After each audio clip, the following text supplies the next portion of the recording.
Hello children and a warm welcome to this session of our English class. मी मानसी तुमच्या सर्वांचे स्वागत करते. आज आपण हिरोईन ऑफ द सी जो चॅप्टर आहे रीडिंग आपण स्टार्ट करून दिली होती, याची स्टोरी वाचूया. चला बघूया हिरोईन ऑफ द सी, सागराची नायिका. तर आपली जी मेन स्टोरी आहे ती आता सुरू होईल, दर्याची नायिका, सागराची नायिका ह्याची. Grace Darling was the daughter of a lighthouse keeper. Grace Darling जी होती ती लाईट हाऊस कीपर म्हणजे कोण? जो लाईट हाऊस कीपर म्हणजे जो रखरखाव करतो, जो सगळी देखभाल करतो, तर त्याची मुलगी होती. She had lived all her life in lonely lighthouses far away from towns and cities. तर तिने आपली पूर्ण जिंदगी, पूर्ण लाईफ जी आहे अशा एकट्या लाईट हाऊसेस मध्ये काढली होती. खूप दूर शहरांपासून आणि गावांपासून खूप दूर अशी एकटी तिने आपली लाईफ काढली होती. There was not even a village near their home. त्यांच्या घराजवळ एक गाव सुद्धा नव्हतं. Their nearest neighbors were many miles away. त्यांचे जे जवळचे अगदी जे नेबर्स म्हणजे की शेजारचे होते ते त्यांच्याशी खूप माइल्स, मिलो दूर होते. बट ग्रेस's father was a wise and educated man who brought up his children very carefully. पण ग्रेसचे जे वडील होते ते फारच एक शहाणे माणूस होते आणि एज्युकेटेड म्हणजे की शिक्षित माणूस होते, आणि त्यांनी आपल्या मुलांचं जे अपब्रिंगिंग होती त्यांना खूप केअरफुली, खूप लक्ष देऊन त्यांना वाढवलं होतं. Grace and her brothers and sisters were all taught to read and write. Grace, तिचे आणि भाऊ बहीण सगळ्यांना त्यांनी घरीच आपल्या पढवणं लिहवणं शिकवलं होतं. Their father also taught them to be honest and brave and unselfish. आणि त्यांच्या वडिलांनी त्यांना शिकवलं की त्यांना नेहमी ऑनेस्ट म्हणजे खूप इमानदार, साहसी आणि अगदी अनसेल्फिश म्हणजे स्वार्थी नाही झालं पाहिजे, अशा प्रकारचं झालं पाहिजे. When Grace was 10 years old, the family went to live in the Longstone Lighthouse. जेव्हा ग्रेस 10 वर्षाची होती तेव्हा त्यांचा जो परिवार होता तो लॉंगस्टोन लाईट हाऊस मध्ये राहायला गेला होता. Their new home was on some wild islands near the east coast of England. त्यांचं जे नवीन घर होतं ते कुठे होतं? सम वाईल्ड आयलँड. आयलँड म्हणजे काय असतात? द्वीप असतात, जे जिथे चारीकडे पाणीच पाणी असतं आणि मध्ये जे आहे जिथे राहू शकतात, असं आयलँड. तर असा एक आयलँड मध्ये त्यांचं नवीन घर होतं, near the east coast of England. East coast मध्ये इंग्लंडच्या असं त्यांच्या घर होतं. The Darling children grew up here. डार्लिंगचे जे मुलं होते म्हणजे सगळे जे लहान मुलं होते ते तिथेच वाढले. When they were older they left their lonely home. ते जेव्हा मोठे झाले बाकीचे सगळे मुलं मुली त्यांनी आपलं एक एक करून घर सोडून दिलं, one by one, and found work in the cities. आणि त्यांना शहरांमध्ये कामं मिळून गेली, ते शहरामध्ये राहू लागले. At last all of them had left the lighthouse. आणि शेवटी काय झालं की सगळ्यांनी तो जो लाईट हाऊस होता तो सोडून दिला, एक्सेप्ट ग्रेस, नुसतं ग्रेसच्या शिवाय, who stayed at home to help her mother and father. जी की आपल्या घरी राहिली आपल्या आई वडिलांच्या मदती करता. She had not grown very tall. ती खूप जे आहे उंची पुरी अशी नव्हती झाली. She was only a little woman. तिला पाहून असं वाटतं की छोटीशी बाई आहे, म्हणजे तिचं हाईट एवढी नव्हती वाढली. Not at all like her father. तर ती आपल्या वडिलांसारखी मुळीच नव्हती. Who was more than 6 feet tall. जो की वडील त्यांचे 6 फीट पेक्षाही जास्त उंचीपुरे होते. On the night of September 6, 1838, 6 September 1838 च्या रात्री a terrible storm was blowing. त्या दिवशी खूप रात्री भयंकर आंधी तुफान चालला होता. Grace was used to storms. तर ग्रेस जी होती ती अशा गोष्टींची तिला used to म्हणजे सवय होती. She herself was warm and safe in the big lighthouse. तर ती स्वतः जी आहे ती काय होती? वॉर्म अँड सेफ म्हणजे गरम. वॉर्म म्हणजे काय? गरम म्हणजे की तिथे थंडी नव्हती, आणि सेफ होती, अगदी सुरक्षित होती त्या मोठ्याशा लाईट हाऊस मध्ये. But she was always unhappy about the poor sailors who are at sea in the storm. पण ती नेहमीच दुःखी राहायची अशा सेलर्सच्या बाबतीत सोचून, म्हणजे की जे लोक जे नाविक जे जहाज चालवत होते त्यांच्या बाबतीत सोचून की अशा आंधी तुफानमध्ये ते बिचारे कसं करत असतील हे सोचून ती दुःखी राहायची, जेव्हा की ती स्वतः सुरक्षित आहे. She did not know that a terrible thing was happening that night. तर तिला त्या दिवशी माहित नव्हतं त्या रात्री की एक खूप भयानक वस्तू होणार आहे, होते आहे. That night a ship was wrecked upon the rocks. त्या दिवशी त्या रात्री एक जे जहाज आहे तो रॅक झाला, म्हणजे की टकरावला आणि अपॉन द रॉक्स, कुठे बरं? पत्थरांवरती टकरावून गेला आणि अशा प्रकारे डुबून गेला. Grace and her parents did not here the sound of the crash. तर ग्रेस आणि तिचे जे पेरेंट्स होते, आई वडील होते, त्यांना त्या क्रॅशची आवाज नाही आली. The noise of the wind and the waves was too loud. वाऱ्याच्या आवाजा आणि ज्या लाटा होत्या ज्या समुद्राच्या त्यांच्या आवाजा फार जास्त होत्या, फार तेज होत्या, म्हणून त्यांना कोणची आणि दुसरी आवाज नाही आली. They could not here anything else. म्हणून त्यांना काही दुसरं ऐकू नाही आलं. But a ship called the Forfarshire had hit the rocks a mile away from the lighthouse. पण लाईट हाऊसच्या एखाद मील दूर जे आहे एक शिप होती, एक जहाज होता फॉरफारशायर म्हणून, आणि ते जे आहे ते एका रॉकला, एका पत्थरला हिट केलं होतं, चोट लागलं होतं, आणि मोस्ट ऑफ द पॅसेंजर्स वर ड्राउन. त्यातनं जास्त तर जितकेही पॅसेंजर्स होते, यात्री होते, सगळे डुबून गेले त्याच्यामध्ये. But 9 men and women were able to climb on to a rock. पण 9 असे माणसं आणि बायका होत्या जे की एका तिथे रॉक वरती, मोठासा जो पत्थर होता, चट्टान होती, त्याच्यावरती ते पोचून गेले होते कसे तरी करून. The wind nearly blew them into the sea as they clung to the bare rock. जे वारं होतं, वाऱ्याच्या कारणाने कसं तरी करून ते त्या पत्थरावरती, त्या रॉक वरती पोचून गेले होते. In the distance they saw the warm light of the lighthouse. त्यांना दुरून तो जो लाईट हाऊस होता तिथलं लाईट दिसत होता, तिथला उजेड दिसत होता. But of course their shouts and screams were not heard. पण त्यांचं जितकंही ओरडणं होतं जोराजोरानी, ते काही ऐकू येत नव्हतं. All night they clung there in the storm. ते पूर्ण रात्र तिथेच त्या चट्टानीवरतीच चिपकलेले राहिले, कसे तरी त्यांनी आपली जान वाचवली. Next morning at 6 o'clock Grace was dressing. तर पुढच्या दिवशी, पुढच्या सकाळी ग्रेस जे आहे जेव्हा तयार होत होती 6 वाजता सकाळी, she looked out of her window. तर तिने आपल्या खिडकीच्या बाहेर बघितलं, and saw the storm was still blowing. आणि तिने बघितलं की जो स्टॉर्म आहे, जो तुफान आहे, तो अजूनही चालला आहे जोराने.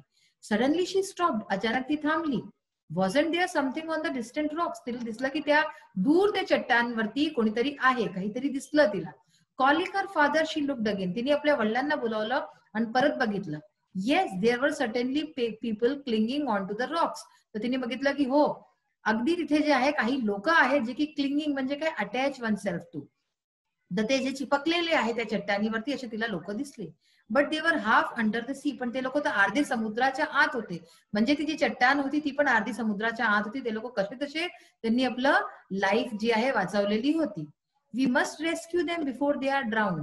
तर ती सोचते की आपल्याला ह्यांना वाचवावंच लागेल ह्याच्या आधी की ते वाहून जाय. ड्राउन म्हणजे काय, की वाहून जाणं. Cried Grace. असं ती ग्रेस म्हणाली. We must do something. आपल्याला काही केलं पाहिजे. Will you ever sleep again father if they die. ती आपल्या वडिलाला विचारते की काय तुम्हाला आजच्या नंतर कधी झोप लागेल, जर हे लोक जे आपल्याला दिसत हे मरून गेले, जर त्यांना काही झालं.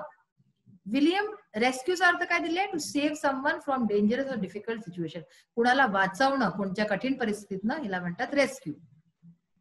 William Darling was a brave old man. William Darling जे होते, जे तिचे वडील जे होते, ते फारच साहसी आणि वृद्ध माणूस होते. But he shook his head. पण त्यांनी आपलं डोकं हलवून दिलं असं असं करून. It is hopeless he said. ते म्हणाले की हे अगदी होपलेस आहे, म्हणजे हे याच्यात काहीच आशा आपण नाही करू शकत. We can do nothing. आपण काहीच नाही करू शकत. How can I row a boat by myself. मी एकटा जो आहे एक नाव कशी चालवू थ्रू दीज वेव्स. अशा जे भयानक लाटा आहे यांच्यामध्ये मी एकटा कसं करू हे काम. If only I had another man here to help me. जर कोणी अनेक माणूस असतं माझ्या बरोबर, तर मी बहुतेक यांची हेल्प करू पावलो असतो. I can help you father cried Grace. तर ग्रेस म्हणाली की मी तुमची मदत करते. I can row a boat as well as any man can't I. तर ती म्हणाली की मी सुद्धा एक बोट, एक नाव जी आहे ती चालवू शकते, जसंही आणि कोणता माणूस चालवेल. काय मी नाही करू शकत असं. I am small but I am strong. मी लहान आहे पण मी खूप स्ट्रॉंग आहे. मी खूप साहसी आहे आणि माझ्यात खूप ताकद आहे. You and I have often road together. तुम्ही आणि मी आपण कितींदा रो केलाय, म्हणजे की बोटला आपण नावामध्ये बसून गेलेले आहोत. We can reach those unfortunate people. तर आपण त्या बिचारे जे अनलकी लोक आहेत त्यांच्याकडे आपण पोहोचू शकतो. Mrs darling was with a husband and daughter at the window. तर मिसेस डार्लिंग म्हणजे तिची जी आई होती ग्रेसची, ती पण आपल्या नवऱ्या आणि मुली बरोबर खिडकीवरती उभी होती. No no she exclaim. तर ती म्हणाली की नाही नाही. How will it help those poor people if you are drown. जर तुम्हीच डुबून गेले, जर तुम्हीच बुडाले, तर तुम्ही त्यांची मदत कशी कराल. You can not row in this storm. तर ते म्हणाले की तू इथे एवढ्या तुफानीत तू नाही असं ही बोट चालवू शकते. हे जे नाव आहे तू नाही चालवू शकत. Do not try. तू ह्याची इव्हन जे प्रयत्न सुद्धा नको करू. A girl like you Grace can not do a man's job. तुझ्यासारखी मुलगी, म्हणजे तुझ्यासारखी नाजूक मुलगी हे असं माणसांचं काम नाही करू शकत. Let us pray for them husband. God will help them perhaps but we can not. तर ती म्हणते, तिची आई म्हणते की चला आपण त्यांच्याकरता प्रार्थना करू. आपल्या नवऱ्याला म्हणते की देव त्यांची मदत करेल बहुतेक, पण आपण तर नाही करू शकत. तर अशा प्रकारच्या गोष्टी तिची आई करते. ह्याच्या पुढे काय होतं हे आपण आपल्या पुढच्या सेगमेंटमध्ये वाचूया, पाहूया. आता तुमच्या इंग्लिश वर्कशॉप मधला क्वेश्चन नंबर 3 बघूया आपण. Write any 2 dialogues from the story which prove the following. आपल्याला असे 2 संवाद लिहायचे आहेत कहाणीमधनं, ज्यांनी की हे सिद्ध होतं. काय सिद्ध होतं? पहिली गोष्ट की grace Darling was selfless and brave. की जी ग्रेस डार्लिंग असते ती खूप सेल्फलेस असते, म्हणजे निश्चळ मनाची असते आणि खूप साहसी असते. तर पहिला डायलॉग बघा, we must rescue them before they are drowned. आत्ताच आपण बघितलं आहे की आपण आपल्याला त्यांना वाचवायला पाहिजे ह्याच्या आधी की ते वाहून जाय. आणि दुसरं बघा, I can help you father. I am small but I am strong. You and I have often rowed together. We can reach those unfortunate people. तर आपण आताच हे वाचलं आहे की ती आपल्या वडिलांना कसं म्हणते की मी लहान आहे पण मी खूप स्ट्रॉंग आहे आणि आपण त्यांना वाचवू, अशा प्रकारचं. मग दुसरं आहे, William Darling was unwilling to take a risk. William Darling जे तिचे वडील होते ते नव्हते चाहत एक रिस्क घेणं कोणत्याही प्रकारचं. तर हे कशावरनं कळतं बघा, it is hopeless we can do nothing. की हे बिलकुल होपलेस आहे, याच्यात कोणतीच आशा नाही, आपण काही नाही करू शकत. आणि दुसरा dialogue, how can I row boat by myself through these waves. If only I had another man be here to help me. तर ते दुसऱ्यांदा काय म्हणतात की मी एकटा ही बोट, ही नाव कशी चालवेने, आणि जर कोणी अनेक माणूस असतं तर मी केलं असतं, पण मी एकटा हे नाही करू शकत. तर ते नव्हते करणं चाहत, ते रिस्क नव्हते घेणं चाहत, त्यांना आपल्या जानचा धोका वाटत होता. तिसरं, Mrs Darling discourage them from trying to rescue. Mrs Darling जी होती, त्यांची जी बायको होती, त्यांनी डिस्करेज केलं तिने की तुम्ही हे नका करू, तुम्ही त्यांना नका वाचवू. तर हे कशावरनं कळतं? No no how will it help those poor people if you are drowned. की नाही नाही, तुम्ही त्यांचं कसं तुम्ही मदत करू शकता, जर तुम्ही स्वतःच तुम्ही बुडाले तर तुम्ही काय कराले. आणि दुसरा dialogue, you can not row in this storm, do not try, a girl like you Grace can not do a man's job, let us pray for them, husband, God will help them, perhaps we can not.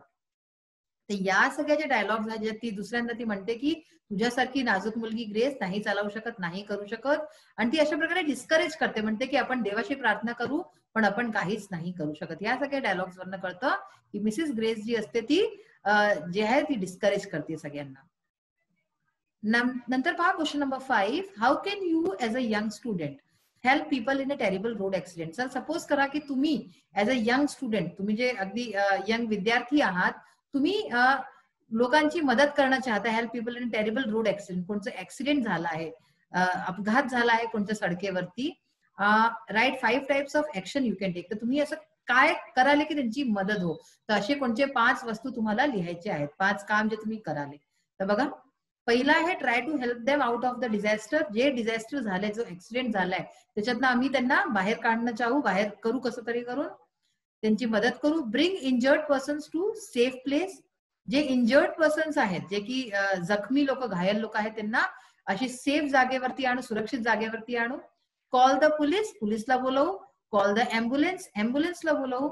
Call the people and the doctors in the near by villages for help. आणि जे जवळपासचे लोक असतील, doctor असतील, त्यांना आपण बोलवू ताकि ते मदत करू शकेल. अशा प्रकारचे कामं आम्ही करू शकतो. नेक्स्ट आहे, how will you help the people who meet with an accident. जर कोणी ऍक्सिडेंटला झालंय कुणाचं, तर तुम्ही त्यांची मदत कसं कराले. तर हे बघा, arrange to send the affected people to hospitals.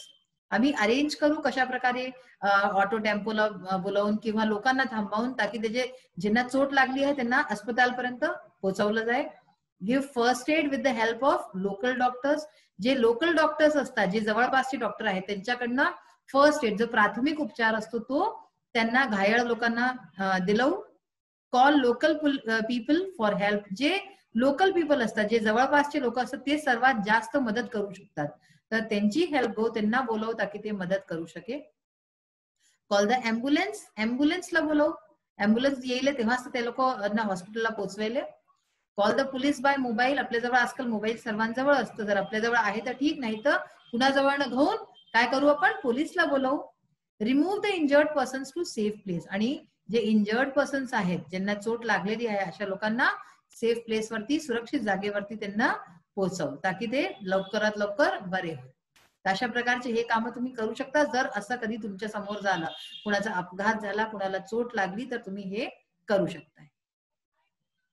तर अशा प्रकारे आज आपण ग्रेस डार्लिंगची स्टोरी वाचायची सुरुवात केली आहे. फार साहसी मुलगी होती. तिचे आई वडील दोघे मना करत होते की आपण यांना नाही वाचवू शकत, लोकांना रेस्क्यू नाही करू शकत, पण ती आपली होप नाही सोडत. आणि पुढच्या सेशनमध्ये आपण बघू की कशा प्रकारे ती आपल्या आई वडिलांना कन्व्हिन्स करते आणि कसं ती हे सगळं करू पाहते. तर आपण आपल्या नेक्स्ट सेशनमध्ये परत भेटूया. Till then bye, have a nice day. Thank you.